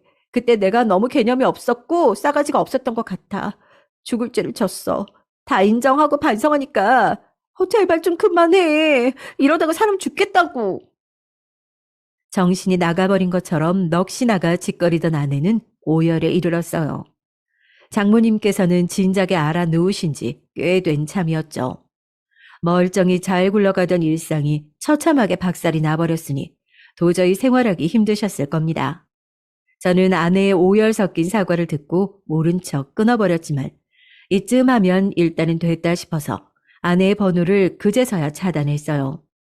얼마나 진심이 섞여 있든지 간에 사과를 듣고 싶어서 번호를 그때까지 차단하지 않은 것이었으니까요. 어머니께서도 이때 이혼 사실을 알고 계셨습니다. 처음에는 충격을 받으신 듯 깊은 한숨만 내쉬셨는데 후련하다 못해 상쾌한 저의 얼굴을 확인하신 다음부터는 별 말씀도 없으시고 한숨도 쉬지 않으셨어요. 어머니께서 당신 스스로를 탓하지 않으셔서 그게 무엇보다도 다행이라고 생각했습니다. 혹시나 싶어서 도시로 와서 사시는 게 어떠냐고 말씀을 드려왔으나 역시나 고개를 단호하게 저으셨어요. 고즈넉하고 조용한 시골 생활이 훨씬 더 좋다고 하셨습니다. 조금은 외롭더라도 그곳의 생활이 행복하다고 하셨어요. 아유, 내가 괜히 오래 살아서 별꼴을 다 보는 것 같다는 생각이 가끔 드는구나. 그러면서 덧붙이신 어머니의 말씀을 들으며 저는 되도록이면 어머니의 살아생전에 제가 재혼해서 행복하게 사는 모습을 보여드리는 편이 좋겠다고 생각을 했었답니다. 단지 그런 생각만 가지고 있었을 뿐인데 이혼하고 꼬박 2년이 흘렀을 때 좋은 인연을 새로 만났어요. 그리고 서로 조심스러운 감정으로 만남을 이어가다가 따로 결혼식 없이 혼인신고만 했답니다. 어머니께도 잘 해드리는 사람이에요. 뿐만 아니라 사실 모든 어른께 잘하는 사람이죠. 비록 저보다 3살 아래이지만 오히려 제가 배울 점이 무척 많아서 늘 존중으로 제가 대하고 있답니다. 저희 두 사람이 지내는 모습을 보면서 어머니께서는 전에 없이 흐뭇한 미소를 머금게 되셨죠. 결국은 이렇게 되려고 그 길을 돌아왔었나 싶기도 하네요. 안녕하세요. 저는 서울에 살고 있는 30대 여자이고 진짜 요 근래에 인간관계 때문에 정말 머리가 터질 뻔했어요. 나이가 먹으면 먹을수록 쉬워지는 게 있는데 왜 거기서 인간관계는 통하지 않는 걸까요? 어째 갈수록 더 어렵고 복잡하게 엮이는 것 같아요. 결혼하고 난 다음에 이성 친구와의 연락은 일체 다 끊었지만 그전에도 친했었던 동성 친구와는 종종 흐름을 이어오잖아요. 저도 그런 친구들이 몇몇 있어서 꾸준히 연락을 했는데 그게 독이 되어버린 경우가 있었답니다. 친구 중에 예지라는 애가 있는데 고등학교 때 동창이었고 대학은 각기 따로 갔다가 저와 20대 내내 함께 했던 애거든요. 물론 얘뿐이 아니고 그렇게 친한 애들이 3-4명 있는데 각각 다 결혼해서 사느라 바빠요. 얘만 결혼 안 하고 일명 노처녀인데요. 맹세코 저는 제 입으로 얘를 그렇게 불러본 적이 없어요. 근데 얘가 꼭 뒤에서 그런 소리 들을 짓을 하더라고요. 지가 결혼을 못한 거면서 결혼한 우리들을 맨날 열받게 하는 거예요. 뭐야, 아우, 이번에 수진이 결혼하는 거야? 누구랑 결혼하는 건데? 그 전에 만났던 3살 어린 요리사? 아니면 그 작년에 얘기하던 그 2살 많은 그 기업 과장? 아, 그 남자 게임에 미쳐서 수진이한테 돈 빌려달라고 했다며. 아니, 걔는 그 꼴 당하고도 또 만난대? 아, 그 남자 아니면 그 어리다는 연하남은 딴 여자한테 연락하다 걸렸다며. 하여간 남자복도 치질이 없는 것들이 뭐하러 결혼을 하냐? 당시에 수진이는 그 자리에 있지도 않았고 우리들끼리 근황을 전한 것뿐인데 굳이 저런 얘기를 해야 되는 거 있죠. 저도 뭐라고 하려던 차에 같이 있던 친구가 한마디를 좀 세게 했어요. 야, 김혜지, 뭐 말을 그렇게 해. 아이, 수진이가 그런 일들을 겪고 싶어서 겪었어? 이번에 결혼한 남자는 고모가 소개시켜줘서 선본 사람이래. 그리고 수진이 그때마다 얼마나 힘들었는지 알고 다 같이 위로도 해줬으면서 시간 지나니까 그렇게 말하는 게 어디냐? 너는 뭐 하는 일이 다 잘 풀려? 원래 이 둘은 좀 날이 서 있고 성격도 강한 편이라서 둘만 있게 하면 절대 안 되거든요. 바로 서로 물어뜯고 싸울 판인데 그 사이에 저랑 수진이가 껴줘야 그나마 넷이서 두루두루 돌아다니게 되었죠. 그러고 보면 넷이 친구가 된 것도 참 신기해요. 어찌어찌 엄마들끼리도 아시게 됐고 어릴 때야 그렇게 자아 취향 같은 것들을 크게 드러내지 않을 때니까 그럭저럭 어울려 놀았잖아요. 근데 대학도 가고 각각 해외 유학도 다녀오고 취업하고 하다 보니까 취향이나 많은 면에서 다른 부분들이 있는 거예요. 더군다나 이 예지라는 친구는 우리 친구들 중에서 뭔가 되게 늘 앞서 나가긴 했어요. 남자친구는 늦게 사귄 편이지만 공부를 잘해서 그런지 대학교 편입도 잘 되었고요. 덕분에 연봉 높은 회사에 제일 빨리 취직했답니다. 그런 부분들이 부럽긴 했는데 그래도 각자들 자기 속도에 맞춰서들 살고 있는데 약간 예지는 이런 걸 좀 과시하는 경향이 있었어요. 그래도 뭐랄까 우리가 좀 더 지금보다 어렸을 때에는 그런 걸 약간 감추는 티라도 냈었는데 말이에요. 대놓고 무시하기보다 약간 애둘러서 무시했었거든요. 와, 지영아, 너 그럼 이번에 토익 또 본 거야? 언제까지 볼 건데? 그냥 하던 대로 너 디자인 쪽 하지. 왜 토익 쪽으로 틀었어? 우리 쪽 계열로 오려고 그러는 건 아니지? 아우, 그러면 시간 너무 늦는데? 우리 또래들보다 한창 어리고 스펙 좋은 애들도 우리 회사 들어오기 힘들어. 진작 준비했어야지. 이렇게 말을 하는데 사실 전 전혀 그런 생각이 없었거든요. 디자인 회사 조그만 데 취직하긴 했지만 그냥 제가 좀 잘하고 싶어서 토익 준비를 했고요. 저 빼고 다른 세 명은 점수가 좋은 애들이다 보니까 팁을 얻을까 해서 물어봤을 뿐이에요. 근데 그걸 갖다가 저렇게 대놓고 무시하듯 말을 하니 너무 무안한 거죠. 다행히도 다른 친구들은 이런 걸 바로 구분하고 같이 뭐라고 해주긴 했어요. 하지만 갈수록 예지는 자기가 뭔가를 얻게 될수록 콧대가 엄청 높아지고 있었기에 약간 저도 거리를 두게 되더라고요. 가까이 있으면 자꾸 상처만 받으니까요. 근데 제가 되게 빨리 결혼을 하게 됐거든요. 예지는 그쯤 막 연애를 시작했을 무렵이었는데 아무래도 자기도 누군가를 만나서 그런지 그땐 웬일로 평범하게 축복을 해주었어요. 지영아 결혼하는 거야? 축하해. 나도 내 남친이랑 2년 안쪽으로 결혼할 것 같기는 해. 요즘 다들 그렇게들 가는 추세니까. 아무튼 준비할 거 많겠다. 결혼은 네가 우리 중에 제일 선배다, 얘. 나중에 팁 같은 거 있으면 좀 알려줘. 아무래도 본인 상황이 나쁘지 않으니까 저렇게 유들유들하게 대해줬던 거지. 시간이 지나서 그 남친이랑 위기가 오니까 애가 또 날카로워지는 거예요. 괜히 결혼해서 잘 살고 있는 저한테 시비를 걸지 않나. 나중에 또 다른 친구가 결혼한다고 하니까 저렇게 심술을 부렸던 거죠. 내가 왜? 내가 틀린 말 했어? 친구니까. 걱정해서 그렇게 말해주는 건데 뭐 어때서 그래? 친구가 안 좋은 남자 만나서 인생 망치면 안 되니까 이런 쓴소리도 하는 거야. 맨날 니네처럼 깨악깨악거리면서 서로 너무 이쁘네, 잘했네 이런 소리만 하면 무슨 발전이 있냐? 어찌 보면 틀린 말은 아니지만 예지가 하는 말이라서 전혀 설득력이 없었어요. 본인이 정작 남친이랑 만나면서 결혼 계획을 할 때에는 우리가 아무리 뜯어말려도 듣지도 않았거든요. 예지야, 저기 네 남친 정호 씨 있잖아. 너 결혼 다시 생각해보는 게 좋을 것 같아. 그 남자 자꾸 저렇게 결혼을 미루고 핑계대는 건 다 이유가 있어서 그러는 거야. 그리고 요새 자꾸 싸운다며 시비도 걸고, 길에다가 그냥 놔두고 가버렸다며? 그건 진짜 아니야. 다른 좋은 남자들 알아볼 테니까 결혼까지는 진짜 아니라는 건 알아둬. 이렇게 노심초사하며 말해줬더니 자기도 버럭 성질부터 냈거든요. 내 남친이 이상한 사람 아니거든? 지금은 신경 쓸 거 많아서 그래.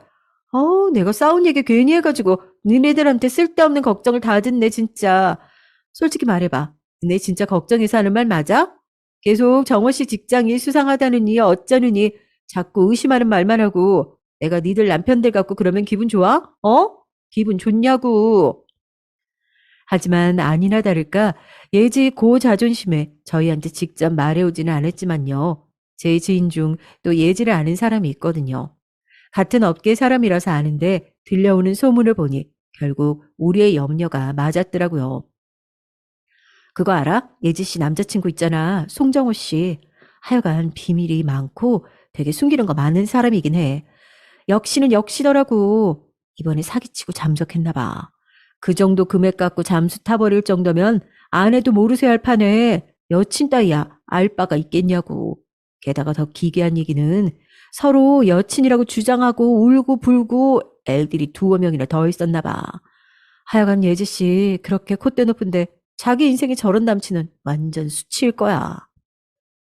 결국 우리들이 예상했던 대로 예지의 남친은 사고를 치곤 그대로 사라져 버려서 현재까지 그 행방을 알지 못해요.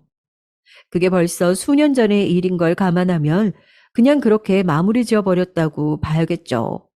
아무튼 상황이 이렇게 흘러가다 보니 예지는 되게 날카로워져 있었고 가끔 모이는 친구들 모임에서 맨날 짜증만 냈어요.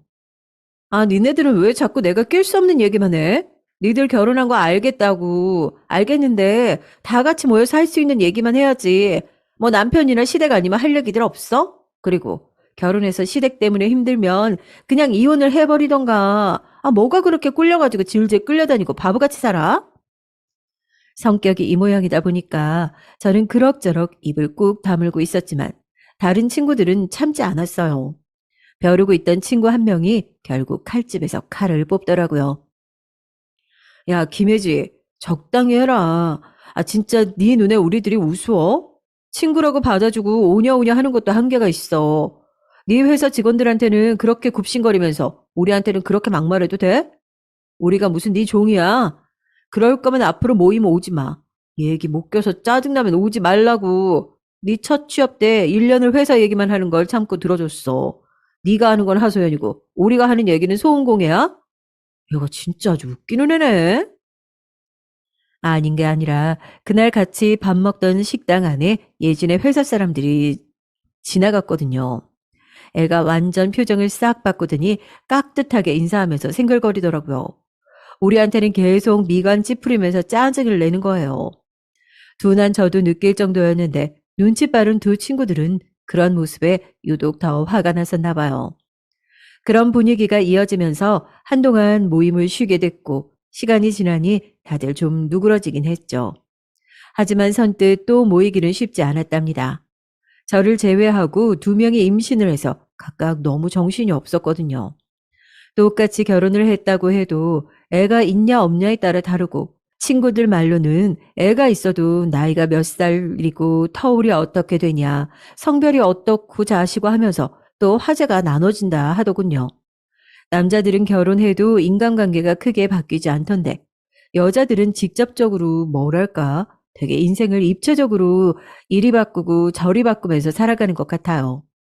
그러다 보니 주변 풍경이 자주 바뀌고 금세 또 정리되는 것 같고요. 그런 중에 저도 약간 마음이 외로웠던 것 같기도 해요. 저도 임신에 대해서 무지 공부하고 남편이랑 병원도 열심히 다녔거든요. 둘 다 간절히 아기를 원하긴 하지만 우리같이 젊은 부부에게도 불임이나 난임은 이상한 문제가 아니었어요. 그걸 경험하고 나니까 정말 마음이 편치 않고 괴로운 거죠. 그런 흐름 안에 갑자기 예지한테 연락이 온 거예요. 근데 그때 전화를 받으니까 왠지 좀 마음이 말랑말랑해지는 거 있죠? 치영아, 나 너무 힘들어. 너는 요즘 어때? 나는 남친이랑 파혼한 기억이 너무 안 잊혀지네. 남들은 이런 나를 다 바보 같다고 하겠지? 나도 잘 아는데 얼른 해결하고 싶은데 이게 뜻대로 잘 안 된다. 저도 여러모로 약해지고 있을 때이기도 했고 사실 예지의 파혼 얘기에 대해서 저도 자세히 알던 건 아니었어요. 그래서 다시 연락을 주고받으면서 몇 번 또 얼굴을 보게 되었답니다. 막상 사정을 들어보니까 예지 입장에선 힘들만도 했던 이야기더라고요. 나 진짜 몰랐어. 정말 꿈에도 몰랐어. 그런데 정호 씨한테 나도 모르게 결혼을 약속한 여자가 있었다는 거야. 알고 보니까 여기저기 돈으로 얽힌 사건들도 많고 채권자들도 좀 있었더라고. 나한테 명품백 사줄 땐 몰랐지. 정말 정호 씨네 집이 잘 살아서 여유가 있어서 그런 줄 알았다니까. 이렇게 꽤 민감한 얘기들을 서슴없이 털어놓는 걸 보는데 얼굴이 뭔가 이전 같지 않고 많이 퍼석해졌더라고요. 나 얼굴 많이 상했지. 진짜 장난 아니야. 마음고생 엄청 하고 밤에는 술을 마셔야 잠잘 수 있어. 진짜 못 견디겠더라. 이러다가 병 얻고 사람 죽어나는 건가 봐. 너가 볼 땐 내가 너무 바보 같지. 근데 말이야, 나 정말 정호 씨 목소리 딱 한 번만 들을 수 있었으면 좋겠어. 그러고 포기할 수 있게 말이야. 듣기에는 너무 얼척없는 얘기였지만 그래도 오죽 힘들었으면 저렇게 생각을 했을까 싶었어요. 제가 아는 예지는 늘 완벽하고 철통같이 뭔가를 방어하는 주의였는데 그런 걸 속으로 저렇게 삭혔다고 생각하니 안쓰럽더라고요. 그렇다 보니 저도 우리 집에 불러서 밥도 먹고 나름 저의 쓰린 고민들을 얘기하며 같이 나누게 됐죠. 나도 아기가 생기지 않아서 힘들어. 자연스럽게 친구들이랑 화제가 바뀌고 멀어지기도 하고 약간 소외감이 들더라고. 예진이가 결혼한 친구들 사이에서 딱히 화제 찾기 힘들었을 것 같아. 난 이제서 이해가 되더라. 정말이지 이때는 이런 마음이 진심이었어요. 예지처럼 시비 걸고 하지는 않지만 대충 분위기를 보니까 얼마나 스트레스였을지 알겠더라고요. 이런 소소한 말들을 나누면서 우리는 어울리는 시간이 많아졌고요. 그러다 보니 가끔 우리 친정엄마나 언니가 왔을 때에도 스쳐가면서 인사도 하고 남편이랑도 셋이 밥을 먹기도 했어요. 그런데 며칠쯤 지났을까 친정엄마가 저를 부르더니 뭐라고 하시는 거예요. 지영이 너 예지 왜 신혼집에 불러서 놀아? 놀아도 니들끼리 놀지. 왜 김서방 왔을 때도 같이 노냔 말이야. 그런 거 하는 거 아니다. 엄마가 다 겪어봐서 아는 건데 그거 되게 불안하고 안 좋은 거야. 너 엄마 얘기 허투루 듣지 마. 응? 엄마가 대뜸 이렇게 하는 이야기의 의미를 저는 잘 이해를 못 하겠더라고요. 왜 그런 주의를 주는 건지 도통 알 수가 없었어요. 뭐야, 엄마. 갑자기 그런 말을 왜 하는 건데? 그냥 와서 놀 수도 있는 거지. 그리고 나 연애할 때부터 예지도 친구들이랑 같이 이 사람 봤었단 말이야. 편하게 같이들 밥 먹는 건데 뭐가 나빠? 근데 이 말을 하면서 저도 약간 마음이 썩 좋지 않았던 게요. 예지가 우리 남편이랑 같이 식사할 때에는 기분 좋게 대화를 하는데 꼭 그 다음 날이나 다다음 날 저한테 연락해서 찝찝한 말을 하더라고요. 있잖아, 지영아. 너 결혼 생활하고 있으니까 내가 이런 말 하기 좀 조심스럽기는 한데 아무튼 나는 좀 그렇다? 남자들 말이야. 내가 정호 씨한테 당한 것도 있고 주변에서 일어나는 일들이 많이 보이잖아. 보니까 결혼한 남자들 애지간하면 다 헛짓하는 뒷모양새들이 있더라고. 물론 네 남편은 안 그럴 거라고 믿지만 그래도 남자들 너무 믿지 마. 이 말은 약간 기분이 나쁘고 거슬리더라고요. 저라고 그런 안 좋은 사건들을 뉴스나 주변에서 곧잘 듣기도 하고 아예 세상 물정을 모르는 게 아니거든요.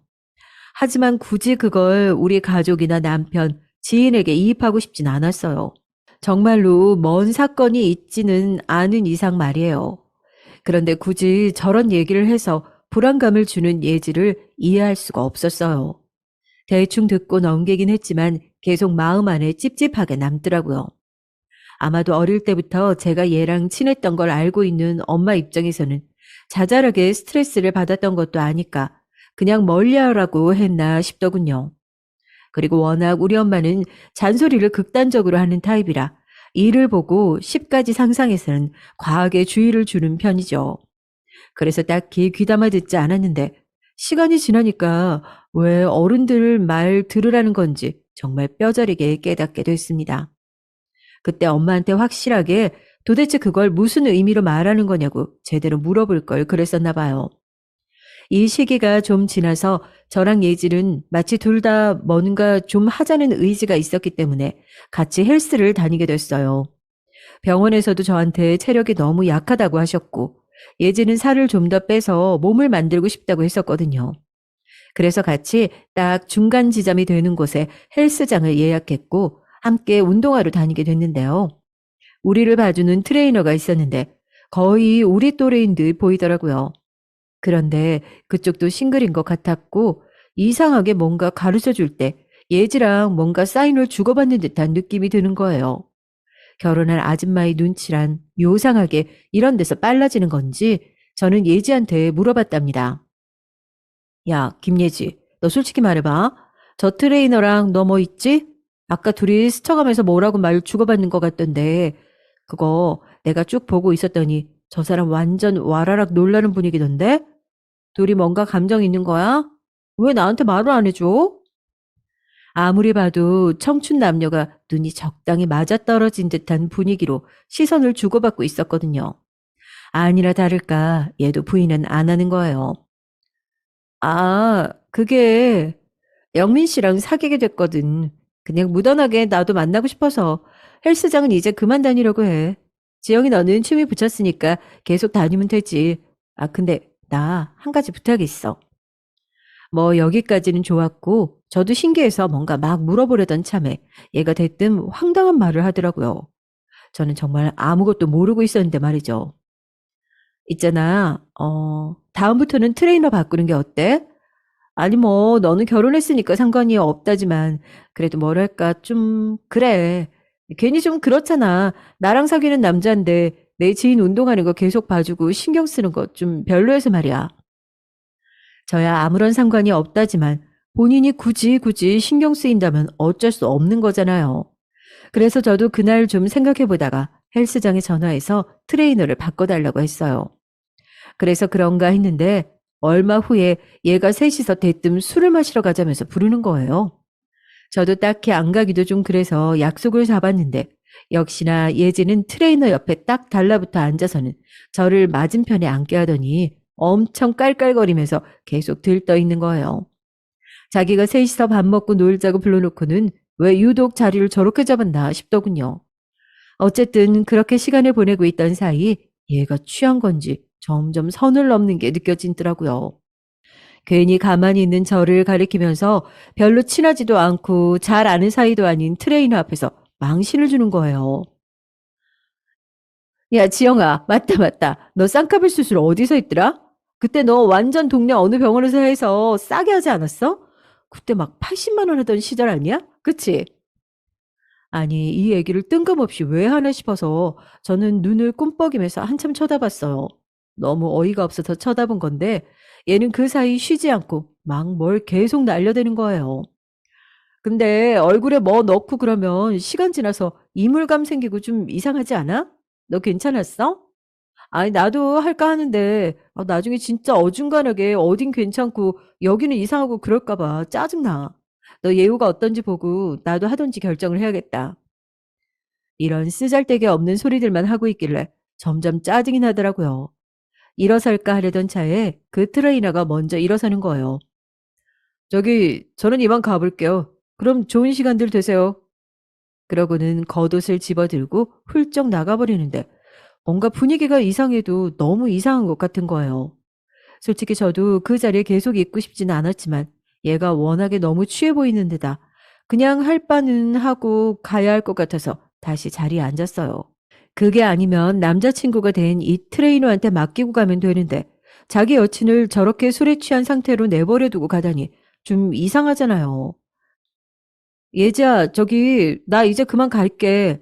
너도 같이 일단은 따라 나와. 집에 가서 더 마시든지 해. 여기 이러고 있으면 사고 나. 이렇게라도 말하면 따라오겠지 싶어서 지갑을 들고 훌쩍 일어났는데 순간 그 와중에 제 귀에 믿을 수 없는 소리가 들려왔어요. 눈을 휘둥그레하고 몇 번이나 다시 뻐끔거리면서 뜨며 아주 찬찬히 얘를 돌아봤던 것 같아요. 뭐라고? 지금 뭐라고 했어? 제가 이렇게 되묻는데 대답을 안 하길래 전 너무 열받아서 다시 소리를 획 내질렀어요. 야, 예지, 너 똑바로 말해. 너 지금 뭐라고 했어? 나하고 장난해? 그러자 완전 풀린 눈으로 절 응시하면서 이렇게 말하는 거예요, 글쎄. 뭐, 내가 뭐 어쨌는데, 내가 뭐 잘못했어? 그냥 네 남편 뭐 다를 줄 아냐고. 별거 없다? 전 다시 의자를 찍 하고 끌고 앉은 다음에 눈을 똑바로 보면서 떨리는 목소리로 물었어요. 야, 내 남편 얘기가 여기서 왜 나와? 갑자기 왜 그딴 말을 하는 거야? 내 남편이 뭐? 그러자 어디 뭐 잘못 얻어맞은 사람처럼 막 배시시 웃으면서 똑같이 저를 응시하며 희죽거리는 거예요. 보통 취한 것 같진 않았지만 그래도 그렇지 너무 애가 나사 빠진 마냥 이상하더라고요. 남자들 다 그래. 치마만 부르면 다 좋아해. 아, 그렇다니까. 야, 네 남편도 다를 거 없어. 넌 아닌 것 같아? 너 말 애매하게 하지 말고 똑바로 해. 나 지금 기분 너무 나빠. 그냥 넘어갈 생각 없으니까 똑바로 말해. 이때 저도 스스로 놀랄 만큼 엄청 정색하면서 되게 굳은 목소리로 마구 화를 냈던 것 같아요. 내가 얼마나 만만하면 사람 오라가라 불러놓고 이딴 소리를 하나 싶더라고요. 처음에는 실없는 소리를 해가면서 계속 몇 분간 빙빙 돌며 쓸데없는 소리를 하더니 이젠 갑자기 저한테 이런 말을 하는 거예요. 있잖아. 네 남편 말이야. 저번에 어디지? 니네 집 갔을 때, 너 화장실 갔을 때, 아, 나한테 물어보더라? 요즘 뭐 하냐고? 너 몰랐지? 몰랐지? 와, 이때 정말 머리를 어디서 두들겨 맞은 듯 댕강하는 소리가 나는 게 느껴지더라고요. 내면적인 소리라고 해야 하나. 아무튼 진짜 너무 어질어질했어요. 순간적으로 몸이 우웅하고 기우는 게 느껴지더라고요. 뭔가 생각들이 엄청 정신없이 엉키는 와중에 겨우 물어봤어요. 그게 뭐? 고작 뭐 하냐고 물은 것 같고 뭐 어쩌라는 거야? 아, 네가 하고 싶은 말이 뭔데? 그러자 얘가 갑자기 인상을 팍 쓰더니 자리를 고쳐 앉고는 저를 완전 폭발하게 만들어 버렸어요. 야, 내가 있던 얘기하지 없던 말 지어내냐? 어? 암튼 그때 네 남편이 말이야. 나 되게 챙겨줬어. 너 모르지? 아우, 몰랐지. 어떻게 알아, 우리 주영이가, 어? 세상에 이러면서 얘가 엄청 빈정거리며 제 볼을 꽉 잡아당기는 거예요. 정말 눈앞이 노래지면서 별이 시끄럽게 와장창 도는 느낌이 나더라고요. 손을 획 걷어치우곤 저도 이성을 잃고 마구 소리를 질러댔는데요. 어찌나 열이 받던지 주변의 사람들이 다 쳐다보고 주인 아주머니가 가까이 다가오는데도 신경을 못 쓸 지경이더라고요. 뭐, 야, 너 더 말해봐. 뭐라고? 이게 진짜 미쳤나? 잘 지내보려고 했더니 진짜 미친 거 아니야? 왜 그래 정말? 뭔가 말이 앞뒤가 안 맞는 말들을 엉망으로 쏟아내면서 엄청 뭐라고 퍼부어댔는데 거기서 또 충격적인 말을 들었어요.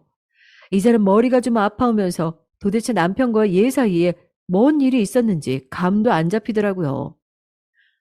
야, 너나 네 남편 간수 잘해. 나보고 따뜻하게 다니라고 핫팩도 줬어. 그러다가 지영이 네 들어오니까 바로 얼굴 철판 깔더라. 내가 작정하고 꼬시면 넘어가겠더만. 너 말이야. 친구 잘 된 줄 알아. 나니까 불장난 안 치고 그냥 넘어가 준 거야. 뭔 말인지 알지? 정말 전 안 그래도 그때쯤 난임 상태며 스트레스가 많은 와중에 정신력으로만 힘들게 이겨내고 있던 자에 남편과 친구 사이에 타오른 이 망할 불씨 같은 이야기를 듣고 있으니 환장하겠더라고요. 그러면서 얘가 바로 주워 담는 말 꼬라지가 정말 너무 웃기지도 않아서 순간적으로 옆에 있는 뭐라도 던질 뻔했죠. 어쨌든 너랑 나랑 친구니까 절친이니까 이런 걸로 싸우면 안 돼. 그럼 싸우면 안 되지. 그러니까 너 얼른 네 남편 단돌이 잘해. 그러다 나한테 뺏긴다. 이때 저는 눈을 한참 감고 콧바람을 마구 내뿜어대다가 다시 한번 눈을 치뜨고 노려봤어요. 욕이 나올 것 같은 걸 참고 냉정하게 한마디 훅 던졌습니다. 너 진짜 기가 찬다. 술 들어가면 진심이 나오는 거야? 네가 날 어떻게 생각했는지 알겠네. 뭐 친구? 웬 놈의 친구라는 게 친구 남편하고 어쩔 생각을 하고 앉아있어? 어? 내 남편이 먼저 너한테 추파 던졌다고? 그래. 그럼 말 나온 김에 잘 해봐. 잘 해볼래, 한번? 그러자 얘는 뭐 그 순간 술이라도 확 깼는지 눈을 똑바로 고쳐뜨고 절 쳐다보더라고요. 뭘 봐. 네 입으로 말했잖아. 네가 꼬시면 넘어가겠다며. 그럼 꼬셔봐, 한번. 너까지 거한테 넘어가는 인간이면 나도 필요 없어. 그냥 네가 주워다가 가져. 가지라고. 얘도 이쯤부터 인상을 확 쓰더니 더 빈정대지는 못하고 옆에 있는 물을 한 잔 들이키더군요. 야, 너 진짜 정말 같지도 않다. 나 진짜 못 참겠어. 꼬셔. 꼬셔봐, 그럼. 너 못 꼬시기만 해봐. 아, 진짜 날 뭘로 받길래 그딴 소리를 하냐? 너 한 달 안에 내 남편 꼬시면 내가 1억 줄게. 그니까 악을 쓰고 한번 다 대동해서 어디 한번 꼬셔봐. 기회 줄 테니까 해볼 거 다 해보라고. 못하면 너 진짜 완전 박살날 줄 알아. 어? 이렇게 이성이 완전히 나가버린, 코드가 빠져버린 으름장을 놓는 와중에도 저 역시 한편으로는 떨리는 게 사실이었어요. 너무 열받고 분노가 심해서 혈기에 못 이겨 얘한테 그렇게 막 퍼붓기는 했지만요. 머리는 진짜 오래 쓰던 노트북 프로그램이 과부하로 고장난 것처럼 엉망진창이었어요. 왜 남편이랑 얘랑 그런 타이밍이 있었던 거지? 우리 집에서? 내가 없을 때? 화장실 갔을 때가 언제를 말하는 거지? 몇 번 집에 온 적도 없는데 그럼 내가 잠깐 자리를 비웠을 때 우리 남편이 예지한테 추파를 던졌었다고? 이런 말풍선들이 정말 감당 안 될 정도로 머릿속을 시끄럽게 왔다 갔다 하는 거예요. 정말 돌아버릴 것 같더라고요. 일단은 그렇게 질러버리고 집으로 돌아오는데 마음속이 정말 완전 지옥 그 자체가 되어버린 거예요. 저는 결혼 생활을 하는 내내 남편을 여자 문제 관련해서 정말 조금도 의심을 해본 적이 없어요. 그런 걸로 남편을 쪼고 싸우는 부부들을 볼 때 저렇게 못 믿겠으면 대체 왜 결혼을 한 건지 한심하게 여겼어요. 그런데 이게 자기 마음대로 컨트롤이 되는 게 아니더라고요. 의심스러운 상황을 눈앞에서 발견하거나 들었는데 그 뒤로 그냥 생각을 멈추고 쭉 가는 건 고문 그 자체였습니다. 남편한테 물어볼까 말까 하다가 꾹 참았는데 마침 들어가니까 남편이 라면을 먹고 있더라고요. 너무 평온해 보이는 모습에 저도 긴장이 탁 풀려서는 그대로 소파에 뛰어들 듯 털썩 앉았어요.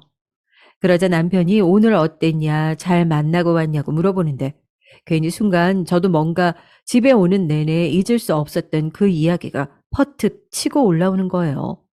정말 어떻게 말릴 새도 없이 제 입 밖으로 그 말이 나와버리고 말았죠. 자기 있잖아.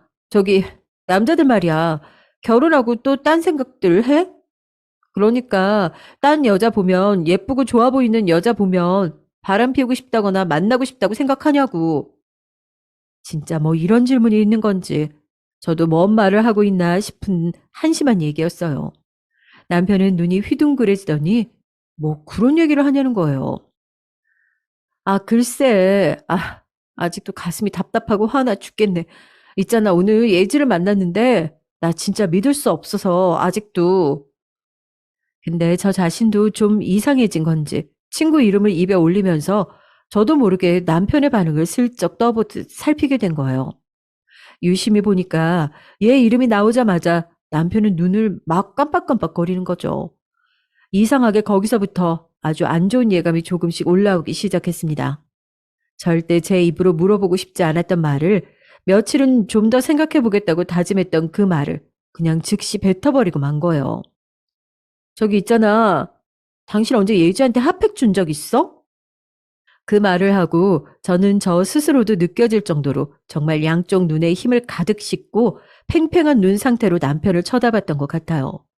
어떻게 반응을 하고 뭐라고 답을 할지 알고 싶어서 그랬던 거죠. 근데 말이에요. 남편이 이때 선뜻 막 빠르게 즉각 대답을 못하는 거예요. 그렇다고 시간이 엄청 걸리고 아예 대답을 못한 건 아닌데 제가 너무 긴장하고 시간을 체감해서 그런가 봐요.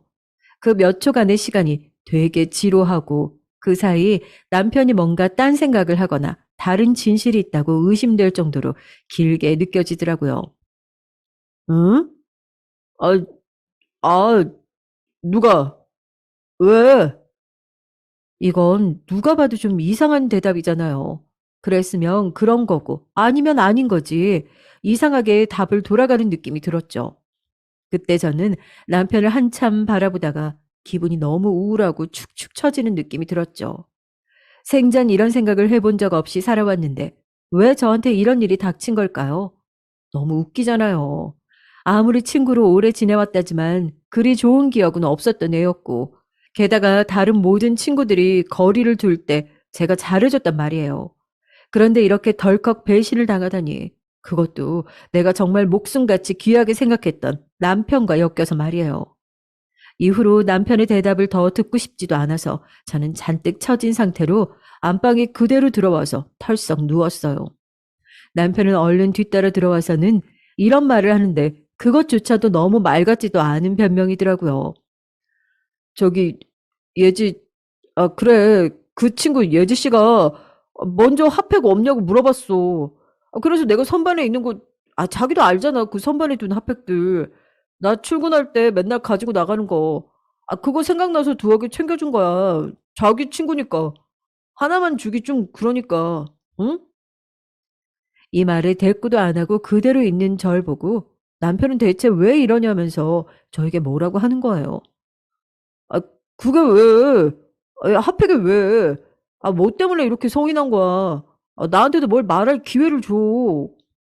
아니, 무슨 기회는 기회라는 건지, 뭘 시작하고 어쨌길래 평소에 잘 안 하는 저런 대사를 하는 건지, 갈수록 점점 미궁 속으로 상황이 빠져드는 느낌이 들었죠.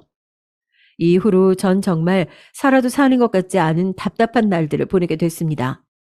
남편과 뭔가 이 상황에 대해서 제대로 얘기를 해볼 새도 없이 제 안은 의심이라는 풍선이 빵빵하게 차올라서 터지기 직전이었거든요. 그러던 와중에 얘랑 연락하고 있던 것도 그만둬 버렸고 어떻게 지내고 있는지 알 수 없으니까 더 불안한 거예요. 정말 작정하고 내 남편한테 몰래 연락하거나 작업을 치고 있을 수도 있는데 그럼 어떻게 해야 하나 하면서 별의별 생각이 다 들어오게 됐죠.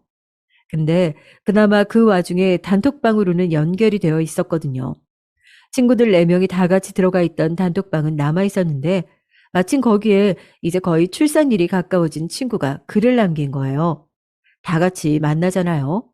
그런데 절대 그럴 기분도 아니었고 그렇다고 너무 티나게 성 긋고 단톡방을 나가버리기도 애매하더라고요.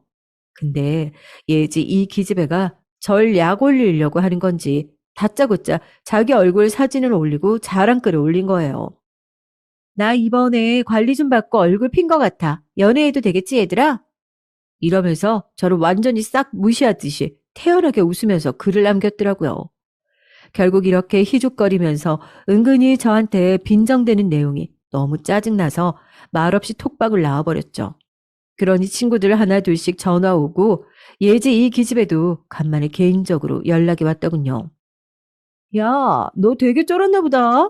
불안해? 그날 그렇게 당당하게 소리 지르고 나가버릴 땐 언제고? 애들 앞에서 너무 티나게 빽거리는 거 아니야? 네가 네 입으로 네 남편 한 달 안에 꼬셔보라며. 네가 나불거릴 땐 언제고. 이제 와서 피해자인 척 그러고 빼네. 너 진짜 겁나나 보다. 이렇게 메시지가 와 있었지만 답장 안 하고 그냥 넘겨버렸는데 생각할수록 너무 분이 풀리지 않는 거예요. 왁 하고 달려들어서 머리채 잡고 싸울 수도 있겠죠. 하지만 그건 어디까지나 건너편에서 대충 볼 때 해줄 수 있는 조언인 거예요. 이제는 친구였었던 것을 떠나 순전히 여자 대 여자의 자존심으로서 부딪히게 되는 상황인 거죠. 게다가 남편의 의중이 어떤지 아주 이상하게 저 사이에 얽혀 들어가 있는 상태라서 남편이랑 얘기하기도 싫고 얘도 너무너무 꼴보기 싫고 가증스러웠어요. 일단 조금이라도 움찔하거나 당황한 반응을 보인 이상 남편은 거의 신뢰도를 대부분 잃은 거나 마찬가지라고 생각하거든요. 그러다가 1, 2주쯤 지났을까? 남편이 야근이 있다면서 저한테 연락을 해오긴 했지만 묘하게 우리 둘 사이에는 보이지 않는 선이 생겼어요. 몇 번 서툴게 뭔가 변명하려고 다가오는 모습을 보니 더 억울하고 눈물이 나고 기가 막히고 남편의 퇴근이 늦어질 때면 불안해서 잠을 잘 수가 없더라고요. 참다 참다 엄마한테 상담을 했다가 정말 옆에 있었다면 등짝 한 수백 대는 얻어맞았을 뻔했어요. 아이고 속 터져. 이거사 미쳤나 봐 진짜. 요즘 아무리 세상이 멋대로 돌아간다지만 할 짓거리가 있고 아닌 게 따로 있지. 바보도 아니고 친구랑 그런 얘기를 하고 앉아 있어? 아 엄마 내 얘기가 아니야. 아 내가 하고 싶어서 그런 게 아니라니까. 예지가 먼저 나한테 네 남편 어쩌고 하면서 시비를 걸었다니까. 걔가 내 자존심을 먼저 건드렸어. 아 그런 말을 할 수밖에 없는 상황 만들었다고. 엄마는 제 얘기는 더 듣지도 않고 뭐라고 막 하는데 이전에 저한테 친구 너무 자주 보지 말라던 말을 다시 끌고 오시는 거예요. 문득 저도 생각나서 소름이 확 돋았죠. 이거사, 엄마가 괜히 그런 말 한 게 아니야. 엄마도 경험이 있다고. 아니, 이건 또 뭔 소리인지, 뭐 이렇게 놀람의 연속인가 싶어서 당황스러웠습니다. 엄마는 뭔가 말하려다가 잠깐 망설이는 것 같더니 한숨을 푹 쉬면서 털어놓으시더군요. 너 엄마 친구 영숙이 이모 기억나? 아, 어릴 때 너 바비 인형 많이 사주고, 아, 그 맨날 놀러 오던 이모 말이야. 아, 그 이모? 생각날 것 같아. 나 초등학교 땐가? 시집 안 간 이모였지? 근데 갑자기 왜? 걔 말이야, 걔가, 니네 아빠한테 뒤에서 헛짓하다가 엄마한테 걸린 적이 있어. 아휴, 이런 얘기를 하고 앉아있는 내가. 이때 정말 전 세상이 뒤집어질 때 놀랐지 뭐예요. 맨날 저한테 맛있는 것도 잘 사주고 엄마 없을 때 저랑 언니를 봐주기도 했던 착한 이모인데 우리 아빠한테 뭘 어쩌고 어쨌다는 건지 정말 놀라고 말았죠. 난 아무것도 몰랐는데 네 아빠가 난감해 죽겠다면서 엄마한테 얘기를 해준 거야. 너치랑 도망가자고 했었다나. 하여간 기절할 노릇이지.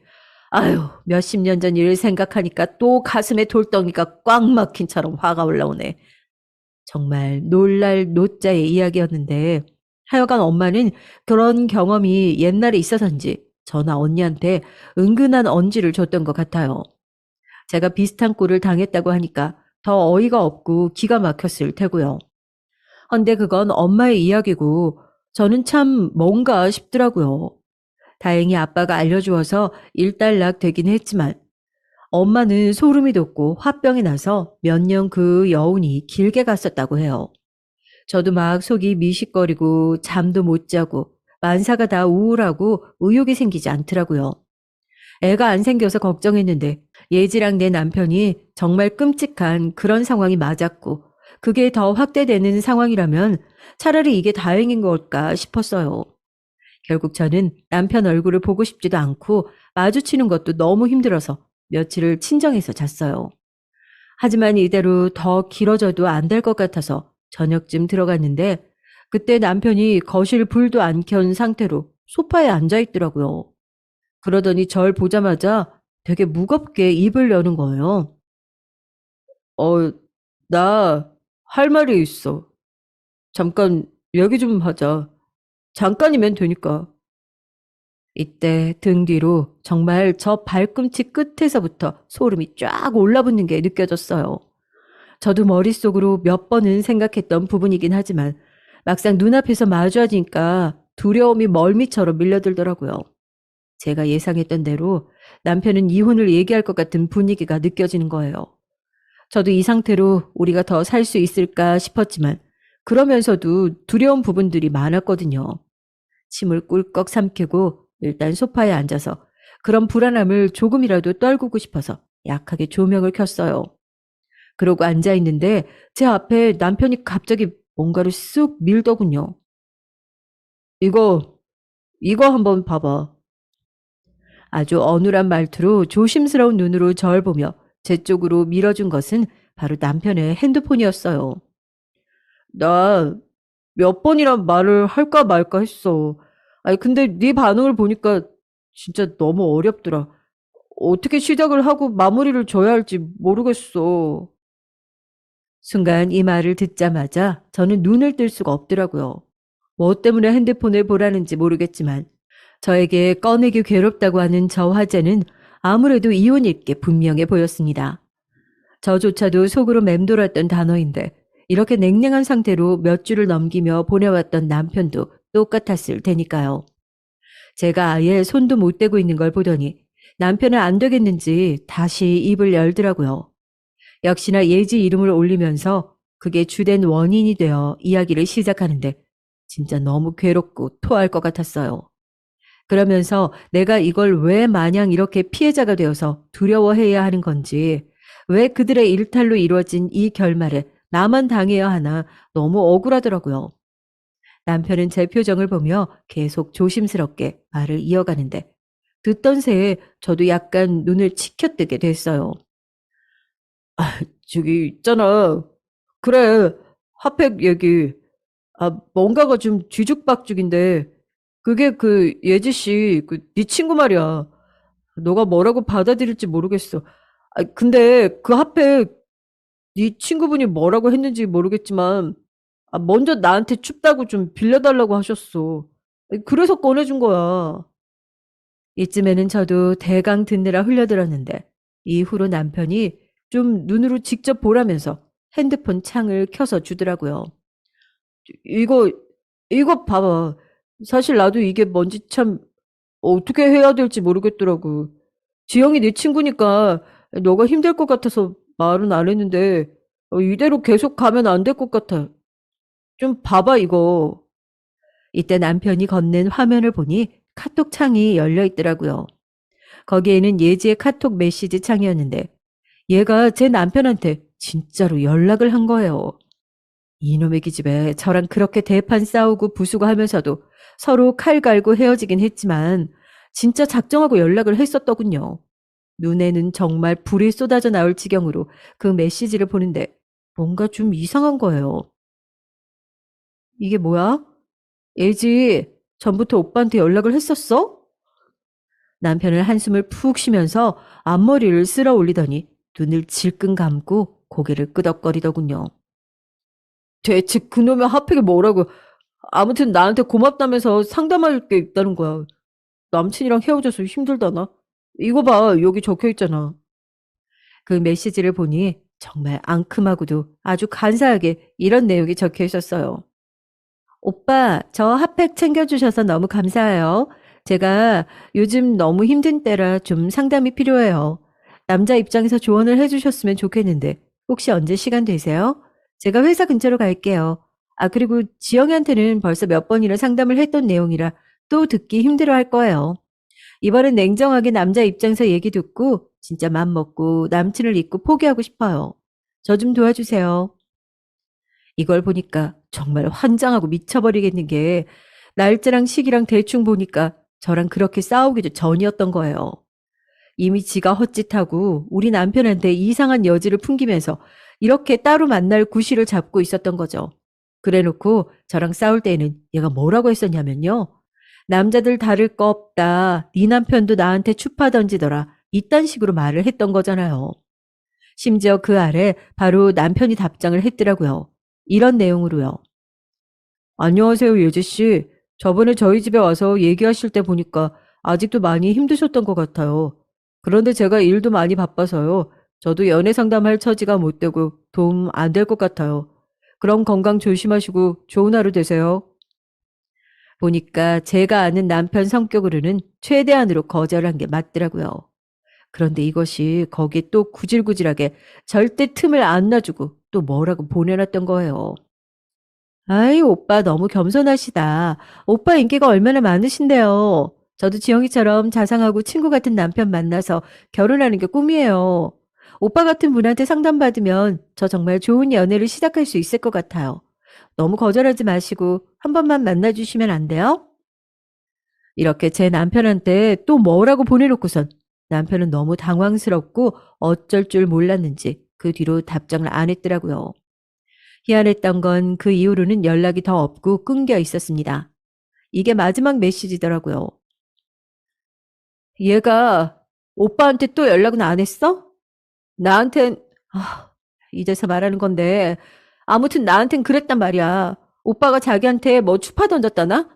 자기가 맘만 먹으면 꼬실 수 있다 어쩌고 하면서 말이야. 그러자 남편은 또 한숨을 푹 쉬더니 통화 목록을 보여주더군요. 전화는 잊을만 하면 오더라. 이거 봐. 3일 전 목록에 있어. 전화는 대체 왜 하는 건지 모르겠어.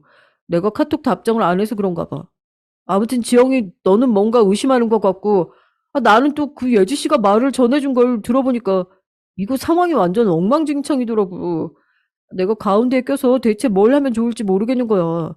있잖아. 나 이러면 안 되는 거 아닌데. 정말 미안한데 우리 회사 동료 민철 씨한테도 상담했어.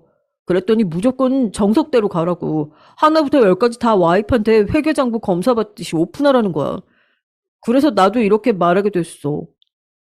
이쯤 되니 저는 일단 남편에 대해서는 안심을 했고 그간의 응어리가 정리가 되었는데요.